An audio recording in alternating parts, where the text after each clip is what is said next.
And I have a couple questions for you actually about Okay. pasta salad. I actually am not like a huge pasta salad person though. Oh, well, you're wrong.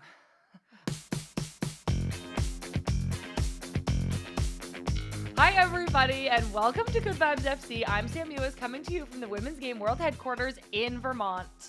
And I'm Lynn Biyendolo coming to you from Seattle. Seattle! Sleepless in Seattle. I was That's trying right. to think of a Seattle song too, but I don't know any. Good Vibes FC is presented by our really great friends over at Olipop. Use code TWG20 for 20% off at drinkolipop.com.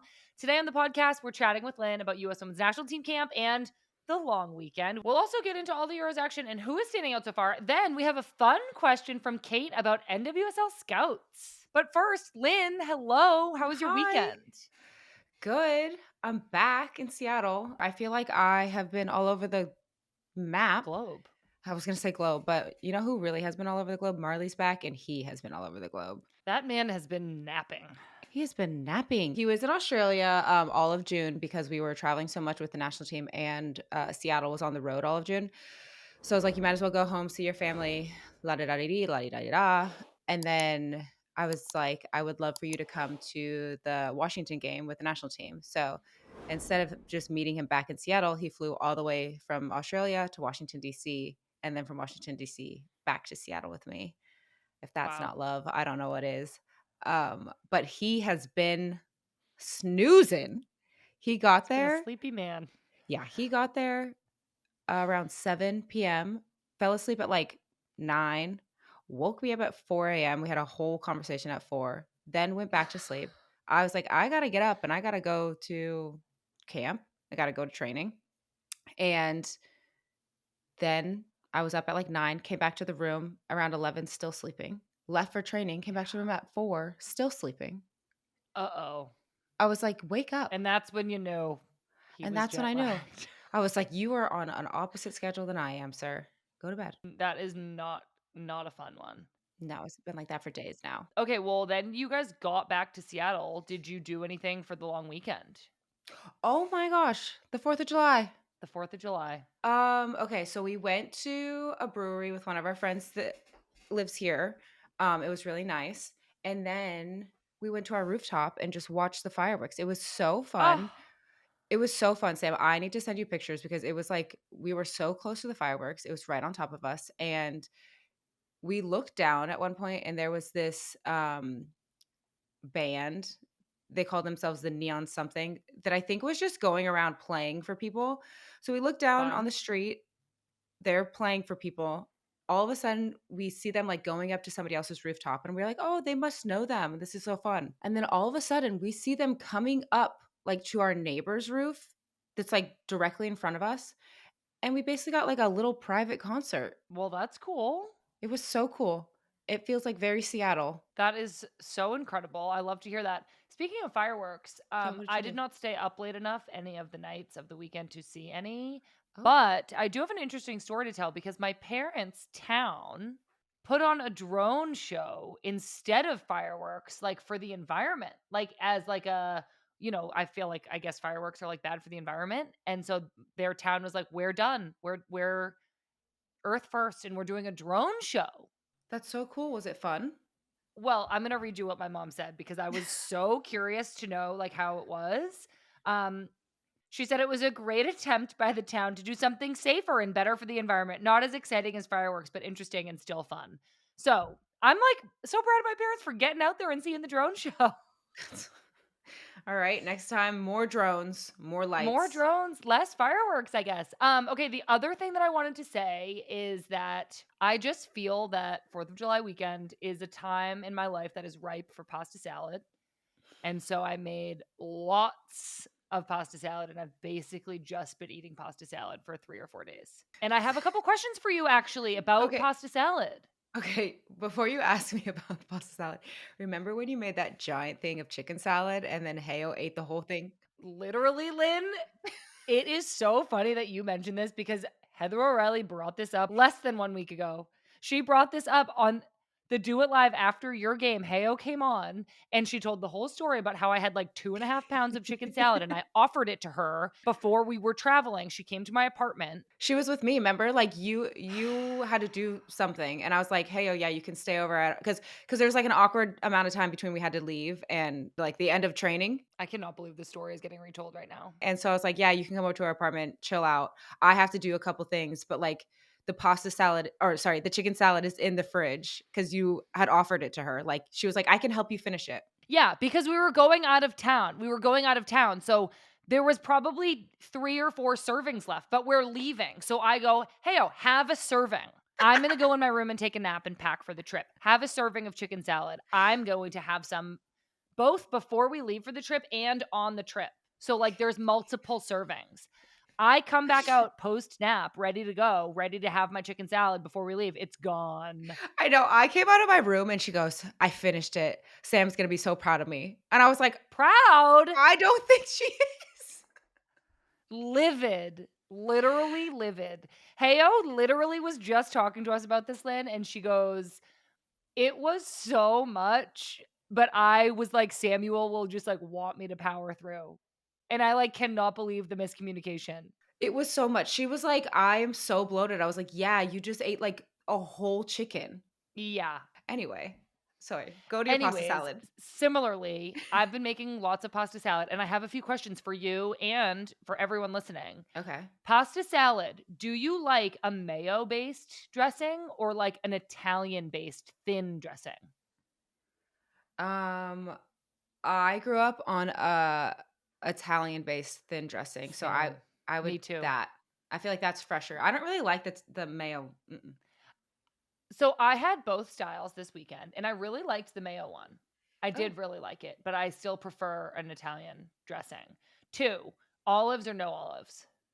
no olives. I don't like olives. I agree. I agree. And then 3, what do you think is the perfect kind of pasta? Ooh. Um, I would say Spaghetti. No, I'm just kidding. I I feel like I only see pasta salad with penne pasta, but I wanna move away from that because that's so boring. I like the spirals. What are those called? I don't know. Rotini. They're called Rotini. rotini. I'm gonna remember that because it's like People rotation. rotini. Okay, do we have to move on from pasta salad? I actually am not like a huge pasta salad person though. Oh, well, you're wrong. If I'm having a pasta salad, it's gonna be like an Italian version and it's gonna have meat in it, like salami. Oh, yeah, and like cheese. I think actually, here's another question: mozzarella or feta? Mozzarella. I'm gonna make you a pasta salad one of these days that is just gonna blow your socks off. Okay, one other thing that we made that I need to tell everybody about was I love trifle, but I've only ever like made it with all of the ingredients kind of like pre-made. Like you just buy like instant pudding and I don't really know angel what food cake trifle that's already is. cooked and like Cool Whip from a jar. You don't know what trifle is? Not really. It's like that summer dessert with that's like layers with like angel food cake, pudding, whipped Oh, cream, and fruit. And then you yes. do like multiple layers. But this year, Pat and I homemade every single element. So we homemade the whipped Oh, cream. We homemade the angel food cake. I didn't even know you were allowed to do that. And then then we homemade the pudding. And then we layered it all up with strawberries and blueberries. And it was literally so good. I probably made enough to feed 20 people. And 5 people finished the whole thing. I was gonna say, was it just you two or did you guys have people over? We went to our neighbor's house and we brought the pasta salad. Well, actually I forgot the pasta salad, so then I had to eat it all myself, but we brought the trifle. And it went down. It went down the hatches, you could say. That's amazing. That's so funny. Lynn, it's so great to catch up with you about all of the foods that I've been making and eating. We did just see each other last week in DC. I was there in DC for our live show. You were there in DC for your game. So we got to go and have lunch with Rose and Sonnett before your game against Canada. And I wanted to let everybody know that it was a heat wave in DC.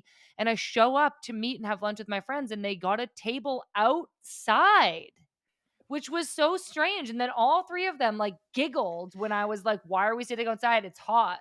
And then they all like little kids went, and I was like, "Okay. So I Okay. guess we'll just sit here and sweat." Okay. Well, first of all, a couple of things.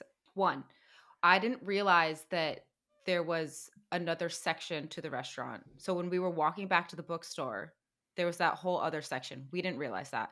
And the one section was crowded and also kind of smelled a little weird. I know, it did. So I was like, we have to go outside in the shade. Like that's the only other option. I mean, fair enough. And you were in a long sleeve shirt. It was so funny. I was in a long sleeve shirt because I was having a skin condition. I had a little bit of an allergic reaction, everybody. I'm totally fine. You can't even tell now, but I had a little allergic reaction, so I was wearing long sleeves and pants in the heat. So maybe if you weren't wearing that, you wouldn't feel so passionate about us sitting outside. Maybe, but it was still, like, so wild and just, like it was such a perfect example of, like, you teaming up with Rose and Sonnett to just, like, giggle at me. It was almost like you guys were, like, pranking me, It and then, wasn't like, even you just, planned. like, It literally switched sides, and you, like, left me there alone hot, and then you it, just, like, giggled with the children. it wasn't even planned, but we did know that you were gonna be like, "Why are you guys sitting outside?" And obviously, me and you have different body temperatures. If people don't know, historically, me and Sam fight over the temperature all the time. Where Sam likes it very cold, and I think I just run cold, so I don't mind being in the heat a little bit. Okay, let's go back in time, Lynn, and talk about camp. You played Ireland twice. You won both games against Ireland 4-0. I wanna skip the first game. I wanna talk about the second game specifically because you captained the team, Lynn. Can you tell us all about that? I wanna know everything. I know. Okay, so at the very beginning of camp, Emma told us like who was playing the first game and who was playing the second game. And so I knew, or we all knew that we were playing the second game. There was a moment in my mind because I was looking at the roster. I was like, oh my gosh, I might be captain of this game. Oh my gosh, I have more caps than everybody else combined. Yeah. So I was like, oh wow. But I like, when you think something and then you don't want to get yourself like excited or actually think about it because if Yeah. it's not true, you're like, I just wasted all my energy on that, my emotional energy. Well, it was one of those moments. So then it's like the day match day -1, and we're at breakfast, and I'm about to leave to actually go to coffee with Rose and Sonnet, and Emma kind of like comes up to me in passing, and she's like, "You're gonna captain this game," and it was like so nonchalant. I was like, oh my gosh, thank you so much. And I was telling her, I was like, well, my heart is doing a little flutter. And she goes, it should, you deserve this, blah, blah, blah. Um, and then Hype came up to me and was telling me about the media stuff that I had to do. Hyph is Um, Aaron Heifetz, the press officer of the team. We talk about him all the time. yes. And he was telling me about all of the press I needed to do before the game. That night and going into the game, I was just like so excited for myself and also just like a little bit more nervous than normal. Yeah, and then, like, how was it? Like, did you have to go and do the coin toss and stuff? Like, were you nervous for that? Yeah, I was more nervous about that because you have to do the coin toss and then you have to give the little flag to the other team. Yeah. Um, and I was just like making sure I knew where to stand, where to go, what timing to do everything, then going to take the team picture. And it doesn't seem like it's going to be that big of a deal, but it's just not in my normal routine. And I was like, I'm a little Yeah. flustered, but luckily the refs were actually very helpful and they were like, stand here now, exchange the things. And I was like, thank you for having Yes. a guide, a step by step guide. Yeah. Can you just tell us a little bit, like, emotionally I mean, I was emotional seeing you be captain because I wanna hear this in your words, but I just feel like you have been through a lot with this team, making rosters, not making rosters, playing, going in from the bench, starting games, being injured, et cetera, et cetera. Talk us through emotionally, like, what it meant to you to have this honor of captaining the US Women's National Team.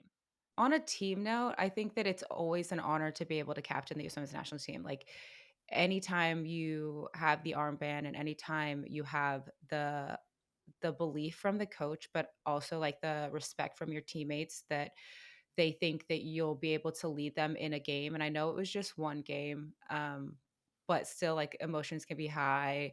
Um, in that game specifically, there was obviously so many young players and for Emma to be like, "Okay, we know you are." Every other person on this team has I think it was like an average of 4 caps. But we respect you enough and think that you have the ability to lead this team today, is an honor. But like if you just look at my whole entire journey, like you said, I have feel like I've always been this bubble player on this team, and emotionally, it's draining. And to be able to kind of stay true to myself and really just say, like, no matter what, I'm just gonna be Lynn, and hopefully a coach sees that and like wants that on their team.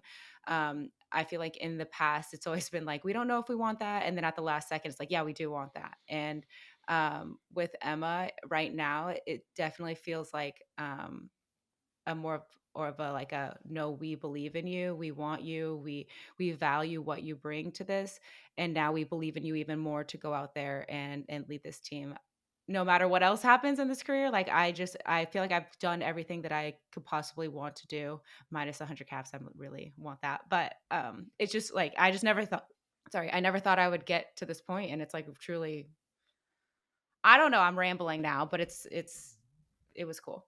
No, you're not rambling at all. That was like so nice to hear. I think the only thing I want to follow up on is you have felt like a bubble player and that is emotionally draining. Can you just tell us why?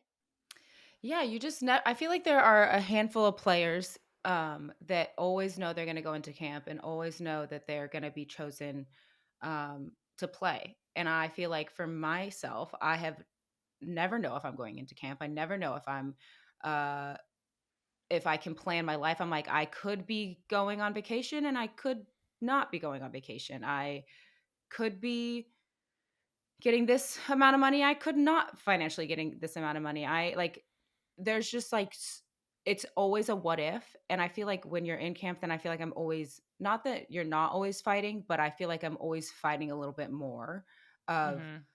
I need to put myself out there. What can I do to stand out? What I can't make a mistake, because if I make a mistake, that's going to be a strike against me. Like, I feel like I'm always on edge.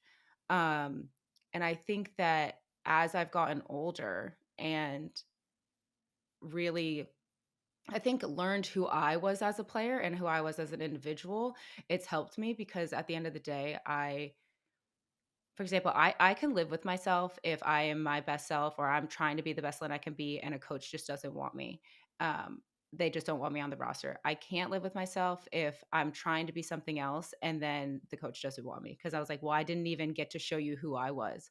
And I think later in my career, I've just realized, you know what I'm really good at? I'm really good at coming off the bench and scoring goals and causing havoc. And I've leaned into that more instead of, I want to be the starter, blah blah. And of course I do want to be a starter, but what makes me really great might be different than what makes somebody else really great. And when you can learn that and be yourself and lean into that more, I think great things will happen. And I feel like for the first time, there's a coach that actually values that part of me as a player instead of saying, "Oh, you can't be a starter, you can't do this." Yeah, that makes You know? total sense. I'm, like, so glad that Emma values you for all that you are too. I Yeah. think Emma is even somebody who sees all that you've been through and how resilient that's made you, and there is nobody better to be that example, and I know, like, you weren't, like, permanently named captain, like, I know that, but to put you in that position and to show everybody, this is the example, this is somebody who has been through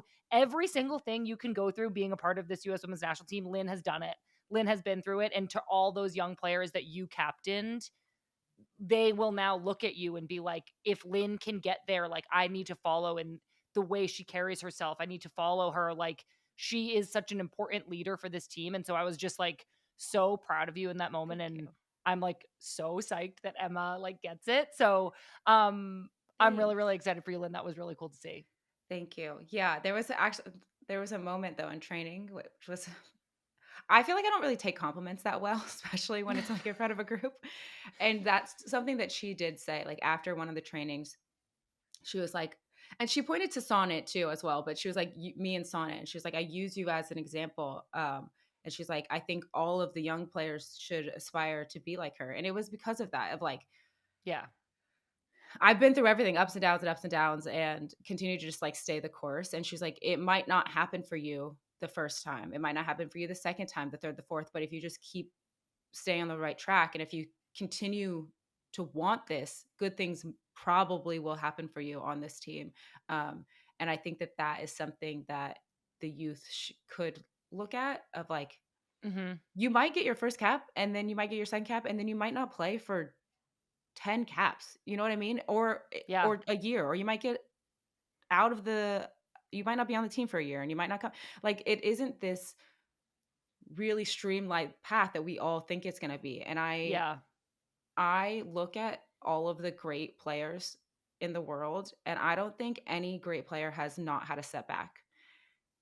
And so, I don't know, this is, like, so far away from the captaincy talk that we were talking about, but it is so true, like, you kinda have to go through adversity to get to that top bit, because I think you realize, like, how much you want it and how much you're Mhm. willing to put into it. Um, so anyways, I think the team is on a great track. Oh my gosh, yeah, let's keep talking about it. So you're captaining this second game against Ireland, and 11 minutes into the game, you scored a goal. Can you talk us through that? Okay, so the very beginning of the game, first of all, I said to everybody, because you can see everybody had a little bit of nerves. I was like, everybody take a deep breath. We're gonna be fine. It's soccer at the end of the day, and just enjoy the moment, um, and just play with fun. But also, like, one non-negotiable we have on this team is effort. So like if we're making mistakes, it's fine, but like we have to put the effort in. And I think that the very beginning of the game, we were a little all over the place. Everybody's nerves were like high. But the effort was there, and so I remember trying to, like, get the ball to my feet, um, through the first 10 minutes, and it just, like, wasn't coming to me, like, the middle of the field was clogged, and so Yeah. we there was a turnover. Emily Sams finally finds a path to me, and we have been working around like this around the corner ball. And I see Emma Sears is high on the line, so I played it around the corner. She takes a touch and then just slots it back, um, and I just guided it in with my foot. But it was Guided almost it right on like in. we had trained that exact pattern the day before. So I was like, "We just did this in training. This is crazy." Wow, I, like, love when that happens. I thought Emma Sears was so good in this game. Same. She was like terrorizing the right side of the field. Ter terrorizing. Terrorizing. Yeah. I love that. I think that's so awesome when you're going over something in training, and then it just like, that's exactly what's on in the games. I do wanna pivot this to Canada a little bit, and I wonder Mhm. if the same was true. I feel like from the outside, this felt like a long camp. You had 3 games. Um, Going into this Canada game, you're coming off these 2 wins against Ireland. Mhm. How did you guys feel going into it? Like, I think from our perspective on the outside, like, we were really hyping up this rivalry. Like, it was Emma's first time playing against Canada and being a part of this. Obviously, you guys had a lot of success in the first 2 games, but were there any, like, nerves or, like, how was the team feeling going into Canada? I think we were doing the same thing. Anytime we play Canada, and you know this, it is this big match of just emotions. It's intense. Like it's always a physical battle. I think the last 2 times we played them, we've tied 2-2. And so it's always like this physical battle. It's chippy. There are neighbors, so you never like want to lose to Canada. All these things. So when we were going in, we like did this whole thing. We're trying to explain the history of Canada to the younger players in the room. We're saying you're gonna have to be ready for a battle, be ready to get hit, like all of these things. And then it just wasn't that. Yeah. It wasn't that. So And that was, like, so weird and fascinating. Like, you guys came out flying. I feel like Canada looked really flat. Like, I don't think we got their best, which we'll bring back up in a second. I do wanna know, like, particularly about our US team, because it's hard not to talk about, like, look, you had veterans out there playing, you, Rose, Sonnett, Naomi, Sam Coffey. Then you have all these newer players, Alyssa Thompson kind of in between that, new players like Avery Patterson, Claire Hutton, Lily Reel, Michelle Cooper. And then we have, like, all these European-based players who were at home who weren't even in this camp, which mhm. is and we have some players out on maternity leave and with injury. So I'm kind of the I feel like the running like storyline around this camp was that like we could actually field 2 starting 11s and like both go into a major world tournament. And I hate to like get carried away, but I'm like uh, prove me wrong. Yeah. Tell me what it's like to be playing on a team that is like so good right now with so many good players. Yeah, it's like it's pretty incredible. I think every time you go into training, you're like, wow, this is gonna be amazing. Obviously with so many younger players coming in, especially when you have so not as many veterans to lead everything. One, as a veteran, you kind of feel like you're on the outside and you feel a little bit old and you're like, what's happening? Um, but that's a story for another time. Um, but I want to give credit to Emma because I think that the way she's teaching is like very digestible no matter where you've been in camp. If you've been to camp 200 times or if this is your first one, I think that she leans on the veterans a lot to say, hey, put your arm around them, help them out. We have to expand this player pool. We want to be able to continue the growth of soccer in the US. um, but it truly is incredible. You see somebody like Claire Hutton, who I feel like she's way better than I was at that age. That's all I have to say. Um, but she's able to come in and like seamlessly play because like there is this foundation around it of like these are our tactics, these are what we want you to do, but we also give you guys the freedom to be yourselves and be creative. And I think that that is really cool to watch and see. And I'm just like very excited and also scared for everybody else for our future. I mean, literally same. I'm like so psyched that I'm like a fan of this team that is so good. Another thing I wanted to point out was that you scored all three of these goals against Canada on set pieces. Was that something you feel like you guys worked on a lot throughout the week? The day before Canada match day -1, we didn't even get to train because we had a storm. So we got rained out. We were doing set pieces in the locker room, like just walkthroughs. Um, Hey, it but worked.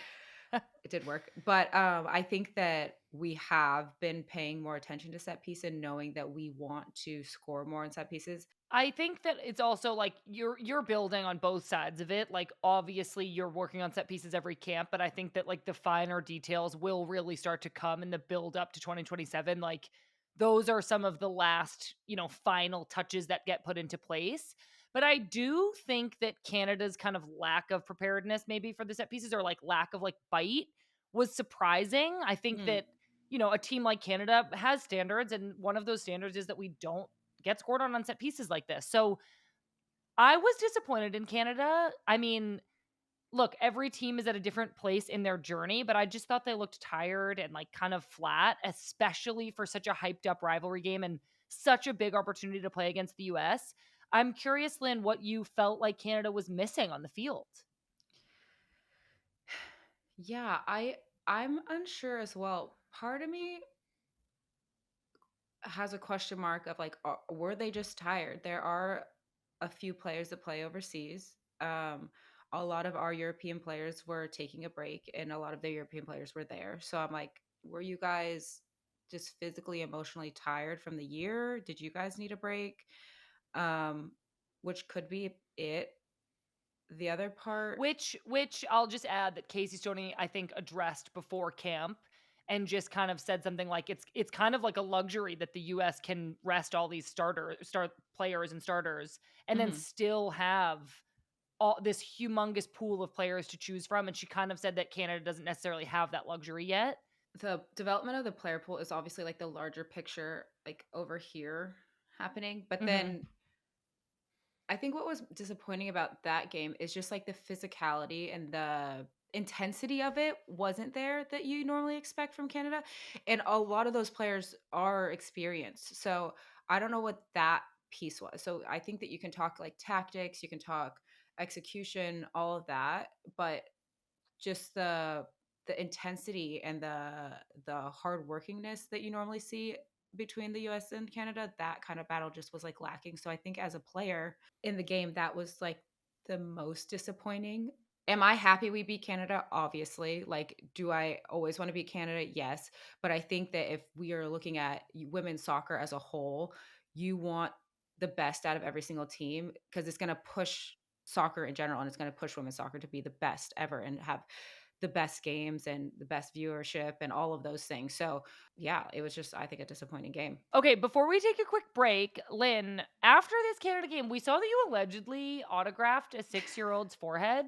Can you tell us the story? Was this your first forehead signing? I think this was my first forehead signing, not my first body signing. I think they usually are like, "Can you sign my arm?" I always like look for their parent to be like, are you okay with this? I know. I She was like, "Can you sign my forehead?" And I think she was like missing a couple teeth. It was actually so cute. And I'm like, "Are you sure?" She's like, "Yeah." And so I had to wipe away a little bit of sweat on her forehead, and I was like, "All right, girl, I'll sign this." And she was so That is happy. very sweet, Lynn. But Oh, you wanna know something else? We do, like, our clap lap, and I see a yeah. sign that says, "Hey, will you exchange jerseys with me, blah, blah, blah." You know who it was?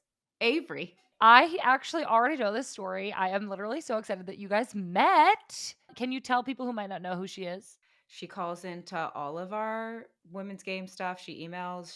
She'd be there. She'd be front row. I saw that she was front row at your At the live live show? show as well. Avery loves us. Avery loves the women's game, and so the least I could do was give her a jersey, and she gave me one back. Avery, I have dubbed number one listener. She does call into every single TWG Live reaction show on YouTube. One time, Lynn, her mom like sent her to bed because the live reaction show was at 12:30 a.m. and she like woke herself up and She called in anyway, even though her mom like said not to. What a little rebel. She like called in from her room by herself. And I was That's like, actually "Avery, so don't you need to cute. go to bed?" I know, I know. We do really love Avery, so I'm really glad you got to meet her in person, Lynn, as did we. We do need to take a quick break, but we're talking Euros when we get back, so don't go anywhere. Welcome back, everybody. Okay, so in case you live under a rock and didn't know it yet, the Euros are currently happening in Switzerland. The tournament has not disappointed so far. It's been so great to see fans come out for the tournament, fill the streets before every game. And overall, this first week has been so fun to watch. Lynn, have you been watching? Have any teams or players stood out to you? I have been watching. Group D in general is like scary for me. Our Welsh teammates, Jess Vislock and Haz, are on in that group. So I'm happy for them. I'm excited for them, but I am nervous for them as well. Spain, obviously, I'm like, Esther, can you like play in a game where you don't score 2 goals? It's incredible. The thing I just keep noticing about Esther is like she's always in the right spot. Yeah.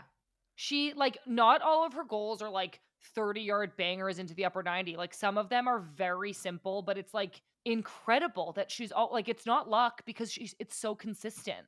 Yeah, I think it looks so simple. Her second goal against Portugal, it like was a rebound. It just like fell to her, and you were like, "Well, that was lucky." But it's like, no, she had to be in the right position. She had to Exactly. follow up. She also, I think, has does like an incredible job of like staying on the back line in and around the Yeah. box. Like in the box, she finds really great spaces. Um, so she's impressed me, but she's also been impressing me all season because I'm like, Uh, why are you scoring every game and 2 goals a game? Like, why is it always twos? She's a brace queen. It's I crazy. know she's a brace queen. She has stood out to me as well. Obviously Spain, incredible. There's a few headlines we're definitely going to talk about, but I do want to start somewhere, Lynn, Mhm. that I don't think people are gonna think that we're gonna start here with Iceland and their long throw in. This is Iceland's only chance to make this show because they sadly have been the first team eliminated from the tournament. They're already out. They lost to host country Switzerland on Sunday after losing their opener to Finland. So Iceland will play their third game and then go home. But Svenda's John's daughter, who will be joining Angel City after this tournament concludes, had some of those long throw ins, Lynn. And there was a source saying that these are clocking in at over 100 feet, which is 33 yards, which doesn't sound crazy, but like, especially coming from the sideline, like she's launching these into the six. And I just want to like take a moment to like honor the long throw. Yeah, I mean, I love a long throw. 2016 The last time. NWSL, we won basically playoffs because of Jess McDonald's long throw and our Yeah. ability to capitalize on that. Yeah. It's like another set piece. It's like another corner kick, and you're like, you I guys have to defend this. I just feel like there are like football purists, and as we all know, I am not one of them, but out there that exist that are just like, this is like not beautiful football and like shouldn't be part of the game. And it's like, I'm making this up, but I just feel like people would be like, that's trash that you just like launch it in. And I'm like, no, it's literally so sick. It's so dangerous. And it's like chaotic. Like I'm obsessed with long throw ins. That's like part of the game, and it's who cares about soccer purists? I want to I, win the game. Yeah, I'm out on the purity. There is this girl on Ireland, Megan Campbell, who I actually played with at Man City Don't I briefly, know it? who holds the Guinness Book of World Records for longest throw-in at over 123 feet. That's, I think, if these reports are correct, 23 feet longer than the Iceland one that we've been seeing. And you mentioned to me that you guys had to Yes. train in case Megan Campbell was in camp with Ireland for this long throw-in at camp. Yeah, we did. We watched some videos on her, and that girl can launch that thing. Launch it. I That was girl like, can throw it too far. yeah, I like, is your back okay? Like, what muscles are you using? It's incredible. All right, we're gonna like sadly leave the long throw in to rest with Iceland, but not for long because Sven John's daughter is coming to the NWSL and bringing the long throw chaos into our lives every week. Okay, let's chat through a few other Euros headlines, obviously all lesser than the long throw. Um, I thought one of the most exciting moments of this past weekend came during the Wales and Netherlands opening game when Dutch striker Viv Miedema scored her 100th international goal just before halftime. I love Viv, first of all. And even just a few months ago, Lynn, it was unclear if Viv would be able to play in this tournament because she was out injured with a hamstring. She's like struggled with injuries for a couple of years now. But now, thanks to this goal, which was a beautiful goal, by the way, she has more senior goals than any other Dutch player ever. And I just feel like Viv has to keep like proving the haters wrong because she's like unfortunately getting put in this situation where people are doubting her because she's had a few consistent injuries. And so I just want to like put myself in her brain and like feel what it feels like to score that big goal back after being out with injury and like having people doubt you. Yeah, well, first of all, I think she has 100 goals and 126 caps. So that stat alone should put the doubters to like rest. Maybe people like aren't like maybe I'm making it up that people are doubting her, but like I don't think I am, but it's just like unfortunately she's had a few injuries. She still rips goals every single time she plays. Yeah, I think that it's unfortunate, obviously, that she's having to battle through injury. I think that as a player who's going through that, people feel like they're like, oh, you're injured, like blah, blah, blah. Whatever emotion you have as a fan, she has it 10 times. Like, she wants to be out there. She understands. I'm sure she's like, I can't catch a break. I'm getting injured again. And so to be able to come back from an injury and score in a tournament, not only just score, but score in a tournament, score in to get your team hopefully out of the group is incredible. I'm assuming she's like on top of the world and being like, yeah, all of the rehab and the Yeah. doubting myself and all of the things is like worth it because I get out here and I'm still Viv. I'm still able to do exactly what I was doing before I got injured.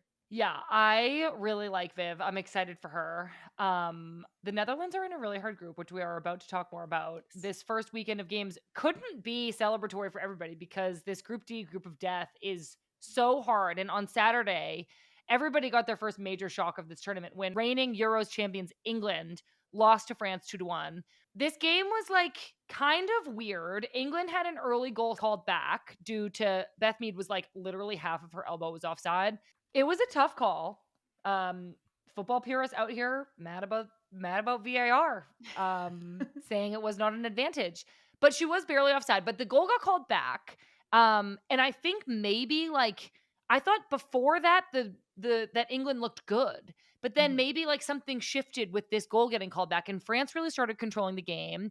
Marie Antoinette Katoto and Sandy Baltimore were both able to score within like 4 minutes. And I just felt like the air kept leaking out of England. Obviously, there's a lot of pressure coming into this tournament for England as defending champs. But Lynn, what do you think England was like feeling during this game? You're probably feeling what is happening. We prepared so much and now we are in a losing position that we did not prepare for. It kind of reminds us of the Olympics, the Mm, 2021 Olympics, where don't remind me again. in the in our opening game we were down 3-0 to Sweden. Um and you kind of just get rocked. You're like, "Whoa, that's not what I was expecting at all. I thought we were prepared."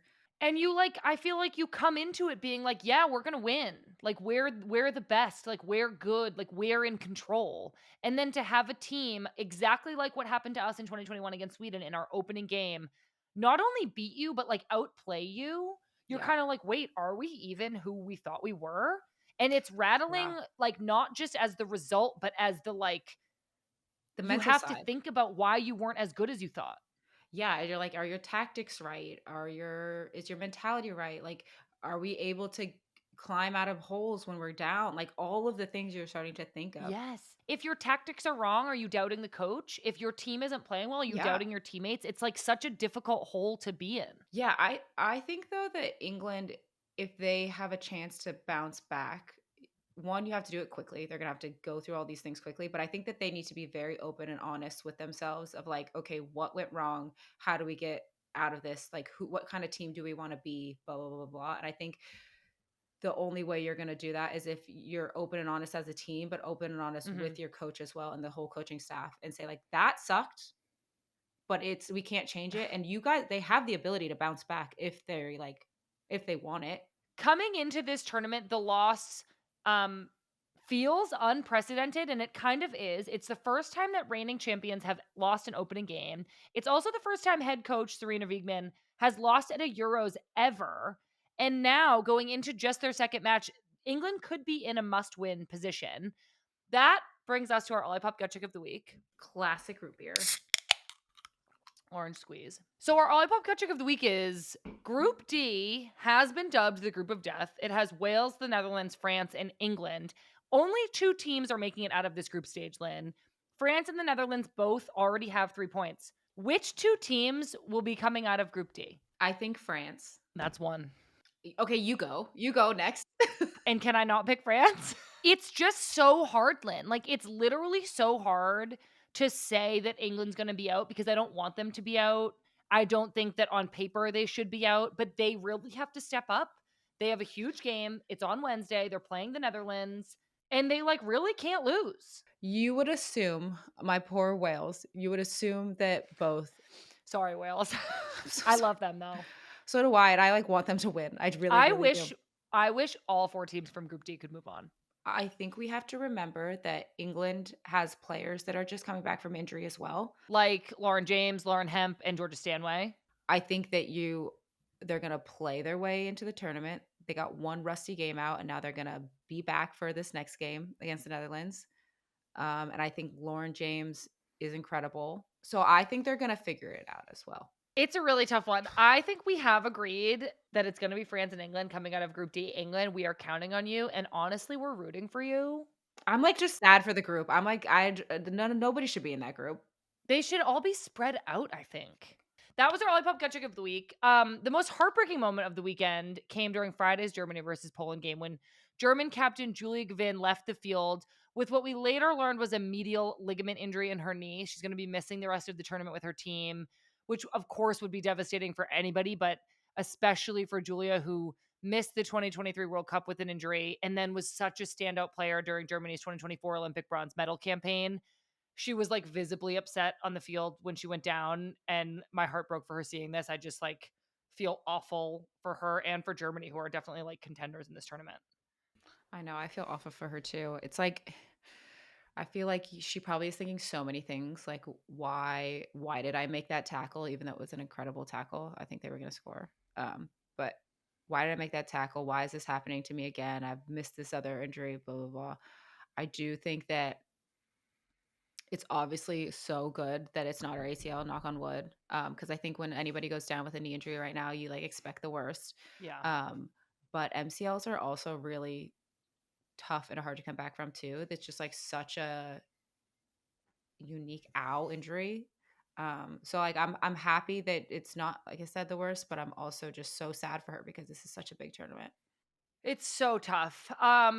But we're sending her well wishes, and there is so much more Euros action to watch and for us to cover, including what will be a very interesting match day 2 for England and Group D. That's what we were just talking about.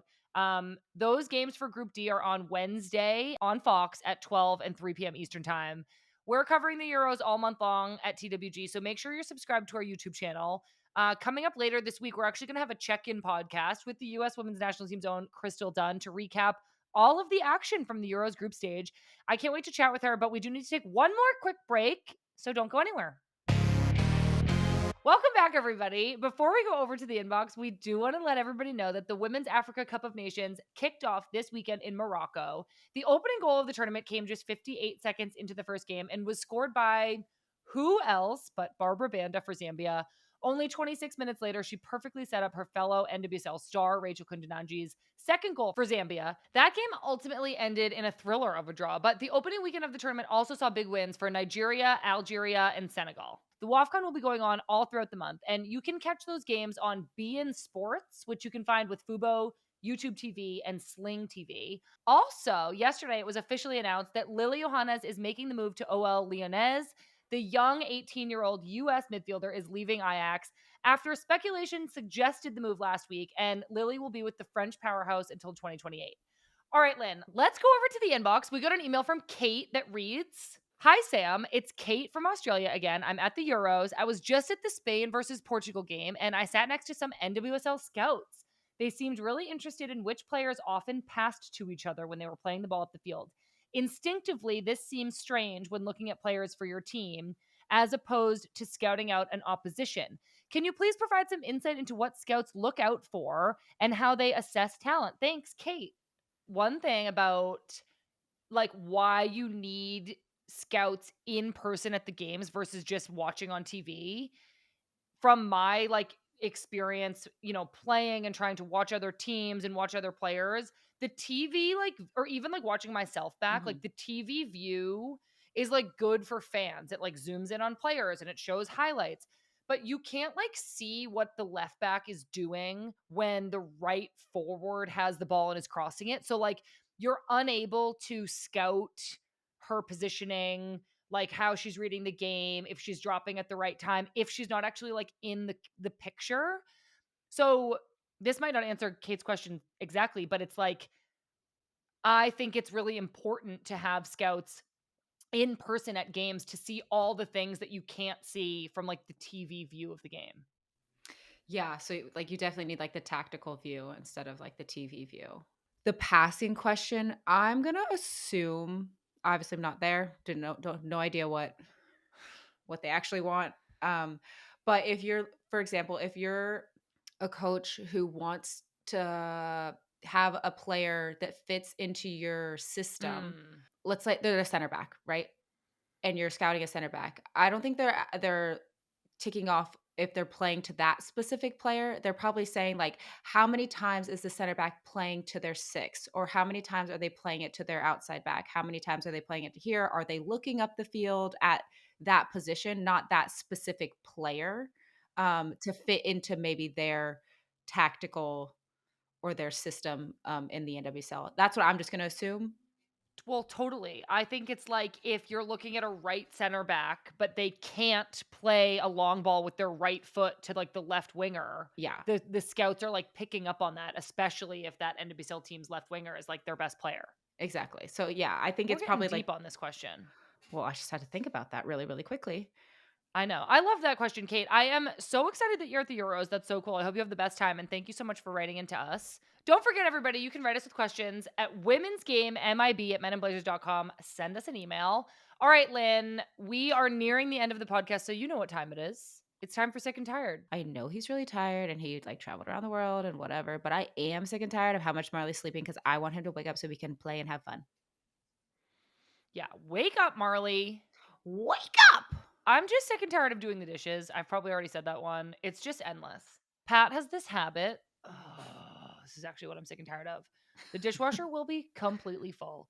And then he'll take like a full blown cutting board or a sheet tray and he will lay it flat over the entire top row of the dishwasher Yeah, and you're like, so no, that nothing's getting nothing cleaned. gets clean, because the top spray thing Yeah, is now spraying water only onto the top of the sheet pan.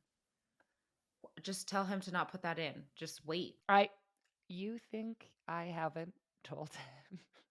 I don't want to leave. This is so much fun. I would I like to leave know. everybody with a good vibe after I complained about the dishwasher. Our garden is in full bloom. We have multicolored flowers galore. And I go outside and I pick flowers and I make little homemade bouquets at my house. It's my literal dream. Do you have anything else besides flowers, like fruit, vegetables? Yeah, we have lots of vegetables. I basically have a kale salad every day because we have a lot of kale. We Oh, just God. harvested all of our snap peas. So we've been having snap peas in our salads. So, The onions are still growing. They are still growing, but as everybody knows, we will have a year's supply of onions when the season is over. We have some other lettuces. We have carrots going. We have some leeks going. And we have some herbs going. oh my gosh. Farmer Sam. Farmer Sam. What's your good vibe, Lynn? My good vibe is that it's officially not rainy season here in Seattle officially. And I have just been going up to the roof and sitting up there with an umbrella and a water and enjoying my time. And I actually, shocking I know to everybody, have been reading. Okay, everybody, that's it for this week's episode of Good Vibes. Our Euros coverage is continuing all this month. We actually have France's Delphine Cascarino on the pod this Thursday. And then Friday, like I mentioned, we'll be checking in with Crystal Dunn on where the group stages stand going into the last few matches.